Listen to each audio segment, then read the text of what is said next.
ప్రైచలోడండి. దేవుడికే మహిమ కలుగును గాక.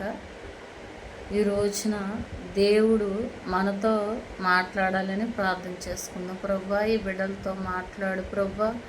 ఎవరైతే తండ్రి నాయన ఎక్కడైతే ఇద్దరు ముగ్గురు కూడి ఉంటారో అక్కడ నువ్వు మాట్లాడి కృపను చూపించమని యేసునామములో అడుగుతున్నాను తండ్రి.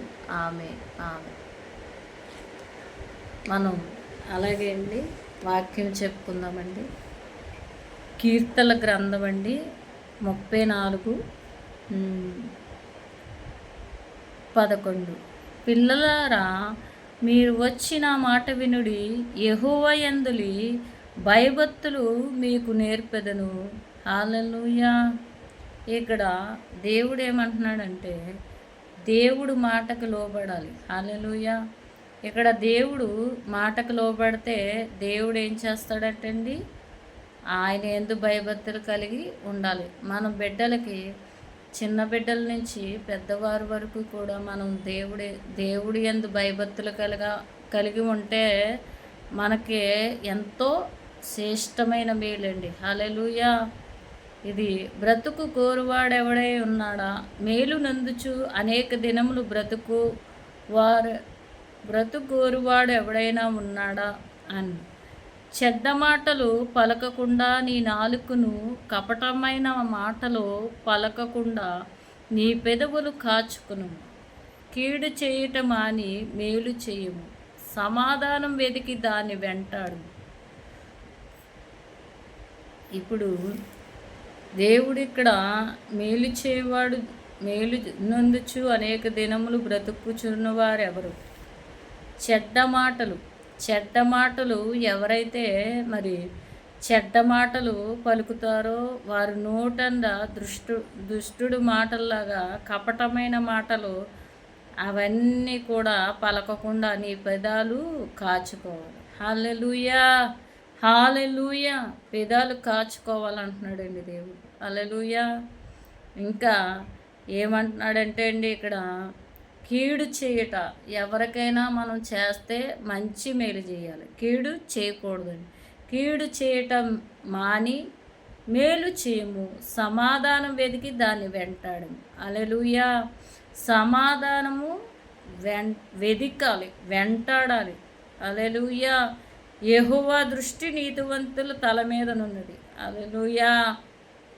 ఆయన దృష్టి ఎక్కడ ఉంటుందండి? మనం భయభక్తులుగా ఉంటే మన మీద ఆయన దృష్టి నీతిమంతుల మీద ఉంటుందంటండి. హల్లెలూయా. ఇక్కడ పరిశుద్ధమైన గ్రంథం, నీతిమంతులు కలుగు ఆపదలు అనేకులు, వాటన్నిటి నుండి యెహోవా విడిపించును. హల్లెలూయా. దేవుడు ఇక్కడ నీతిమంతులకి ఎన్నో ఆపదలు వస్తాయి, ఎన్నో బాధలు వస్తాయి. కాబట్టి దేవుడు ఏం చేస్తాడండి, దేవుడు ఏం చేస్తాడు, వాటన్నిటినీ కూడా, ఆపదలన్నిటినీ కూడా దేవుడు తప్పిస్తాడు. హల్లెలూయా, హల్లెలూయా. దేవుడికి అసాధ్యమంటూ ఏది లేదండి. హల్లెలూయా. వారు ఎవరైతే ఇప్పటి వరకు చెడ్డ మాటలు వారి నోటిని దుష్ఫలంగా మాట్లాడుతున్నారో వారి నోటిని కాచుకోవాలంటండి. కపటమైన మాటలు పలకకుండా పెదాలు కాచుకోవాలి.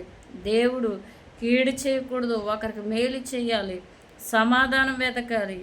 నీతిమంతులకు వచ్చే కష్టాలు, నిందలు, అన్ని ఆపదలు అవన్నిటినీ కూడా దేవుడు తప్పిస్తాడండి. పరిశుద్ధుడా, ఈ వాక్యం ఎవరైతే వింటారో ఈ వాక్యం ద్వారాగా వారి హృదయాలు తాకండి అయ్యా.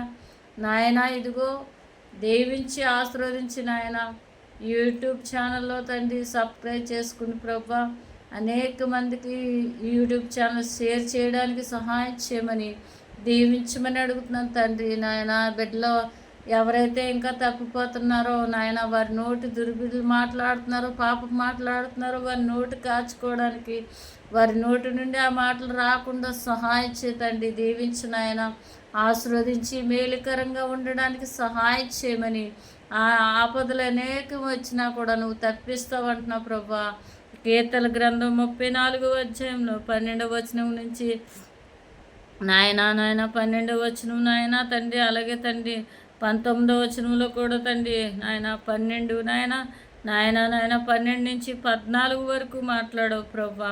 అలాగే తండ్రి నాయన 19 వచనం కూడా నీతిమంతులు కలుగా అనేక ఆపదలు వస్తాయి అని అన్నిటినీ కూడా విడిపిస్తానంటున్నావు ప్రభా. దీవించి ఆశీర్వదించమని యేసుక్రీస్తు నామములో అడుగుతున్నాం తండ్రి.